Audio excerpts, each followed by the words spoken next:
क्या सुनील मौर्य जी, क्या आपको लग रहा है कि मौजूदा समय में छात्र उस नेशनल सिलेबस से बाहर निकल गए हैं, अब अपनी दाल रोटी उन्हें समझ में आने लगी है?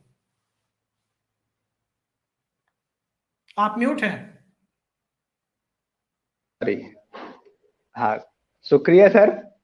सवाल जिस तरह से आ रहा है, बात हम लोग जेएनयू से शुरू कर रहे हैं। उस दौर में मैं आयशा का स्टेट सेक्रेटरी था उत्तर प्रदेश का, और अभी मैं RYA रिवोल्यूशनरी यूथ एसोसिएशन इनकलाबी नौजवान सभा का स्टेट सेक्रेटरी हूँ। तो देखिए, अगर हम बात करें तो वो जो हिस्सा है जो उस समय भी आक्रामक था देशद्रोह को लेके, और जो ये बात कह रहा था कि भाई ये तो अच्छा हो रहा है, ऐसे लोगों को सबक सिखाना चाहिए, आज भी अगर आप देखेंगे तो वो हिस्सा ज्यादा संकट पे नहीं है, वो खुशफहमी में है। लेकिन वो हिस्सा पहले भी चुप था, और आज जिस हिस्से पे दमन हुआ है, आप सोचिए बघाड़ा के उन गलियों में, जो लोग जानते होंगे बघाड़ा में और सुन रहे होंगे तो याद करेंगे पूर्वांचल चौराहा। पूर्वांचल चौराहा में पाल गली है, माने उस गली में ये जो सबसे ज्यादा दमन हुआ है। एक चीज तो हमने महसूस किया, और जिस तरह से वीडियोज वायरल हुए हैं, जिस तरह से जात सूचक गाली और माँ बहनों को गाली पड़ी है, तो हमने तो ये महसूस किया है कि ये कहाँ आप दे सकते हैं। और समाज में जो विभेद उस समय भी था कि जेएनयू में दरअसल हमला किसके ऊपर था, जो वंचित तबके के लोग आते हैं, जो गरीब पृष्ठभूमि से आते हैं, वो क्यों पढ़ रहे हैं, और वही नरेशन आज क्या शुरू हुआ किया है गया। प्रयागराज में? आज क्या हुआ आज है पटना वाले सासाराम में? तो हाँ, कल हुई। आज प्रयागराज में सुने हैं कि लाठी और गोली भी चली है। लाठी तो कल ही चली थी। आज जी। उस तरह की कोई घटना गणतंत्र दिवस के दिन नहीं हुआ है। हाँ, हम जरूर वहां पे गए थे, बघाड़ा जहाँ लगातार आना जाना है, पूरा दहशत का माहौल है। पीएससी खड़ी हुई है, लगातार गश्त हो रहा है। और उन कमरों में, माने जहाँ एक तो पुलिस कई कई जगहों पे गई है, एक एक मोहल्ला है जहाँ पे हम बात कह रहे थे आपसे, उस मकान में तीन तीन ताले पड़े हुए हैं कि माने कोई आए जाए ना, ये दहशत है, डर है। और एक मकान में तो हम लोग गए भी, देखे भी, जहाँ शीशा टूटा हुआ है, और किस तरह से कल जहाँ बट से पुलिस वाले मार रहे थे। और एक साथी ने बताया भी कि जिस लड़के को मारे हैं वो ताला बंद करके घर चला गया है, और वो इस पूरे घटनाक्रम में नहीं था। तो पुलिस वालों ने जिस तरह से जाति किया वो सबके सामने है। मैं बस ये कहना चाहता हूं कि जो पूरी बर्बरता है, और जिस तरह से छात्र पहले भी परेशान थे, अब भी परेशान है, ये जरूर है कि उनके ऊपर जो लेबलिंग होती है कि वो कौन से छात्र थे उस समय जो खुशफहमी में थे, और किन छात्रों की आवाज अभी तक हमारे बीच में आ पा रही है। तो हम तो महसूस करते हैं कि ये जो बोरी लेके आते हैं लड़के इलाहाबाद के अंदर, उनकी आवाज तो कभी आ ही नहीं पाई, उस दौर में भी नहीं आ पा रही और आज भी नहीं आ पा रही है। आप आज देखिए तो जितना भी दहशत है, जितना सब कुछ है, इसके बावजूद ऐसा नहीं है कि इलाहाबाद जैसे शहर में कोई बड़ा प्रोटेस्ट ना हो, लेकिन उसके बावजूद नहीं हो पा रहा है। और सिर्फ एक घटना की बात नहीं है, मैं तो ये देखता हूं कि सरकार के खिलाफ जितना ज्यादा गुस्सा हो सकता था, या आप देखिए कोई परीक्षा ठीक से नहीं हुआ, और कोई पेपर ठीक से नहीं बन रहा है, और जितना आयोग बोर्ड है लगभग इलाहाबाद में है, लेकिन उतना बड़ा प्रोटेस्ट आप नहीं पाएंगे जितना इसकी पिछली सरकारों में दिखता था।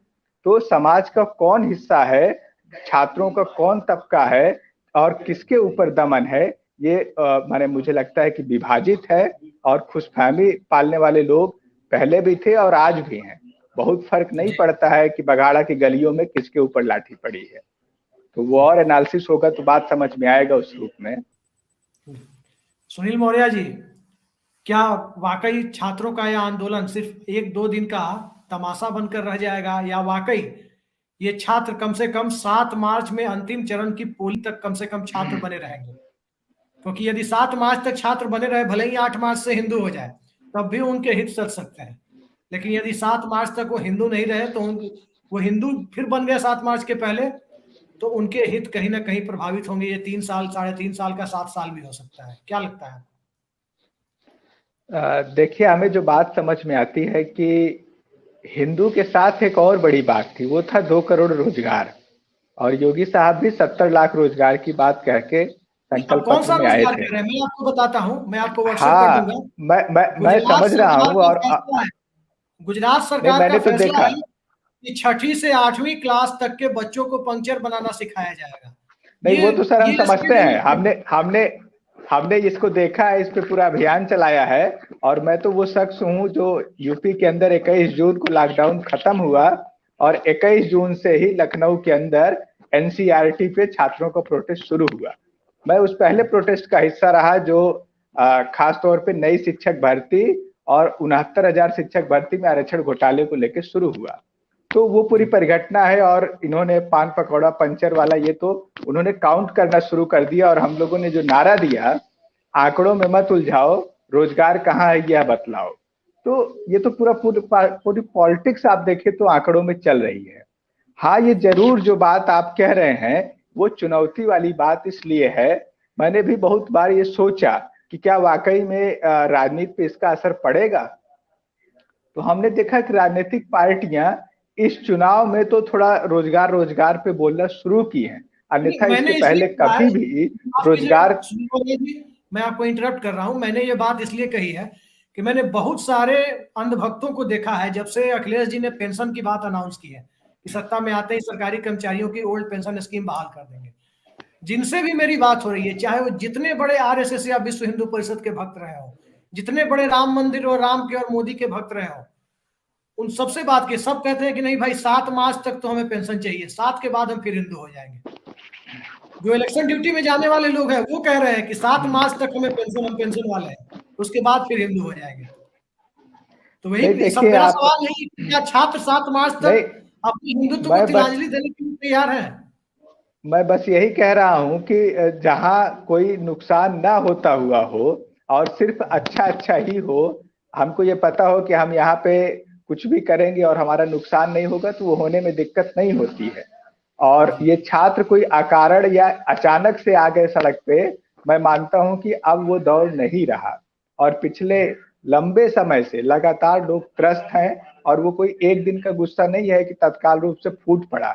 और वो सही बात है कि लगातार वो परेशान है, लगातार वो चिंतित है, लेकिन जो सबसे बड़ा मुश्किल इस दौर में हो रहा है वह यह है कि हम आखिर खड़े हो तो कहाँ खड़े हों और बोले तो क्या बोले। और जब चौतरफा संकट दिख रहा है तब उनको अपना रास्ता नहीं दिखता। हम लोगों ने कई बार ये सोचा कि आखिर लोग कोई बड़े आंदोलन के बारे में क्यों नहीं सोचते। नौकरी नहीं है, सब कुछ निजी हाथों में जा रहा है, खुली आंख से दिख रहा है। तब सवाल यह है कि जिस दिन ये मान ले कोई भी प्रतियोगी छात्र कि हाँ नौकरी नहीं है, रोजगार खतरे में है और अब जितनी वैकेंसी निकलती उस हिसाब से संख्या बहुत ज्यादा है, उसी दिन उसके पास एग्जाम देने का, परीक्षा में बैठने का, तैयारी करने का मकसद खत्म हो जाएगा। तो ये मानना माने जो होता है ना मृतृष्णा, कि भाई ठीक है पानी नहीं है लेकिन उम्मीद जो है वो बची रहे। एक चीज और हमने देखा है इस दौर में, माने अब वो सोचने वाली बात है कि सबसे ज्यादा जो आप सोचिएगा कि मूवमेंट चले, आप चाहे वो थाली ताली बजाने का मसला हो प्रधानमंत्री के जन्मदिन पे, या अभी भी जितना गुस्सा सीधे सोशल मीडिया पे आ रहा है, उसमें आप देखेंगे कोचिंग संस्थानों का रोल है। ट्विटर पे लगातार ट्रेंड हो रहा है, उसमें उनका एक नेटवर्क काम करता है, लेकिन वो वही है जो ये कहते हैं कि एक सीट है तो तुम तैयारी करो और माने अच्छा पढ़ाई करो और वो आपका होगा। तो ये जो एक मेंटलिटी बनी है कि हम योग्य नहीं है, हमको और योग्य होना है, और ये हमारे मुख्यमंत्री योगी जी ने लगातार ये कहा कि आप योग्य होते तो आपको नौकरी मिलती। यही योग्यता साबित करने के लिए ही यहाँ ग्रुप डी में CBT 2 भी लाए हैं। तो ये जो पूरा पॉलिसी है और नौजवानों को ये जो समझा दिया गया है तुम उतने काबिल नहीं हो, ये बात सिर्फ सत्ता कहती नहीं है बल्कि बहुत बार नौजवान ये मानने लगता है कि हाँ हम उतने योग्य नहीं हैं, अन्यथा हमको नौकरी मिल जाती। इसी के चलते आप देखिए तो लगातार आत्महत्याएं भी हो रही हैं। और ये समझना कि कैसे सिस्टम नौकरी ही खा जा रहा है। और आप सोचिएगा माने शिक्षकों के मौर्य 3,30,000 पद खाली हैं। मौर्य जी, दरअसल हाँ योगी आदित्यनाथ जी ये कहना चाहते होंगे कि लाल कृष्ण आडवाणी की तुलना में नरेंद्र मोदी ज्यादा योग्य है। इंटायर पॉलिटिकल साइंस पढ़े हुए लोग इकोनॉमिक्स में पीएचडी मनमोहन सिंह की तुलना में ज्यादा योग्य है, जिनके कॉलेज का, जिनके यूनिवर्सिटी का पता नहीं है। तो योग्यता हाँ की ठीक बात जो बात है है। वो अपनी जगह है, और योग्यता का पैमाना क्या हो इसी को जांचने के लिए परीक्षा होती है, प्रतियोगी परीक्षा। कोई सिफारिश नहीं होती है। 1,03,000 सीटों के लिए 1.25 करोड़ लोगों की परीक्षा है। तो क्या इन 1.25 करोड़ लोगों के भविष्य के साथ जो 3.5 साल तक खिलवाड़ हुआ है, छात्र क्या इस पर डटे रहेंगे या नहीं डटे रहेंगे? संक्षेप में अपना आपका जवाब चाहेंगे। नहीं, देखिए, हमारा ये मानना है कि छात्र इस पे डटा रहेगा। और यूपी से ज्यादा आप सोचिए, बिहार ने जो कुछ दिखाया है लगातार, और 28 को बंद होने जा रहा है, जिसमें आईसा आरवाईए के लोगों ने एक पहल की है। वहाँ विधायक हैं आरवाईए के राष्ट्रीय अध्यक्ष मनोज मंजिल।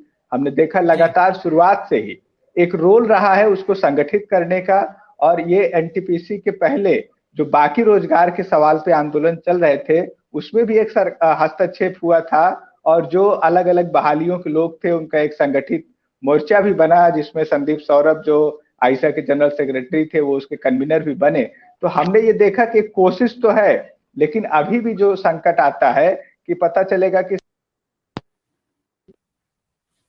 नहीं आपकी आवाज नहीं आ रही। एक चीज और मुझे लगता है आपसे कहना चाहता हूँ जी, वो आपकी आवाज नहीं आ रही है।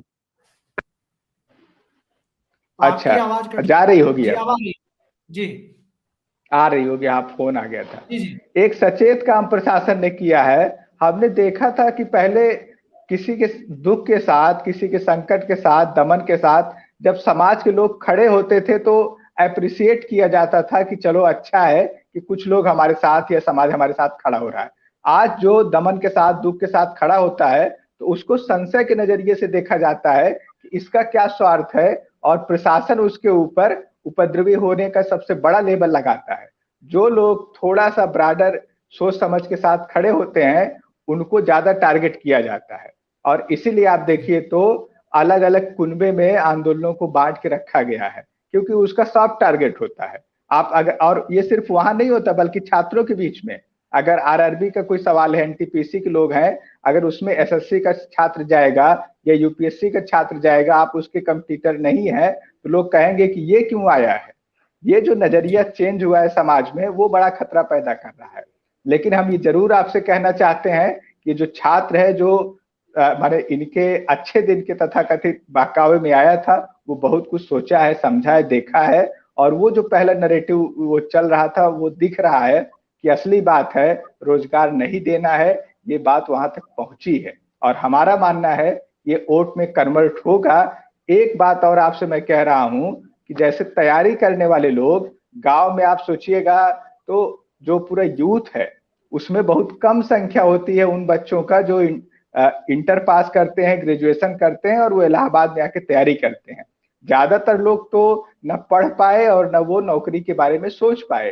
तो ये हिस्सा बहुत छोटा है। ये अगर अपनी भूमिका ले कि हम बाकी नौजवानों को भी अपने दुख के साथ खड़ा करेंगे, तब आप देखिएगा ये नौजवान। बहुत बड़ी बात कही है सर, दरअसल इसमें दो परीक्षाएं हैं, एक है एनटीपीसी का और एक है ग्रुप डी का। तो जो एनटीपीसी का है उसमें ही ये 35,000 समथिंग वैकेंसी है और 1,07,000 कुछ वैकेंसीज हैं जो ग्रुप डी की है। इसमें जो अभी आया है जो एनटीपीसी का है, इसमें 20 गुना क्वालिफाई कराना था, ये बमुश्किल 6 से 7 गुना क्वालिफाई कराए हैं। और इसमें आप देखिए तो अलग अलग कैटेगरी है, ये उसके अकॉर्डिंग कराए, जिससे एक छात्र कई कैटेगरी में माने अलग अलग पदों के लिए क्वालिफाई कर गया है और बड़ा हिस्सा जो क्वालिफाई कर सकता है वो नहीं किया। जो ग्रुप डी का मसला है उसमें इन्होंने किया CBT 2, माने वो पहले एक एग्जाम दीजिए, आपका नौकरी मिलना होगा, मिलेगा, नहीं नहीं मिलेगा। अब वो कह रहे हैं ग्रुप डी में भी ये बीच में नोटिफिकेशन लाए और ये कह रहे हैं कि अब हम इसमें 2 एग्जाम लेंगे, जैसे प्री और मेंस होता है। तो बवाल इसके बाद ही ज्यादा बढ़ा।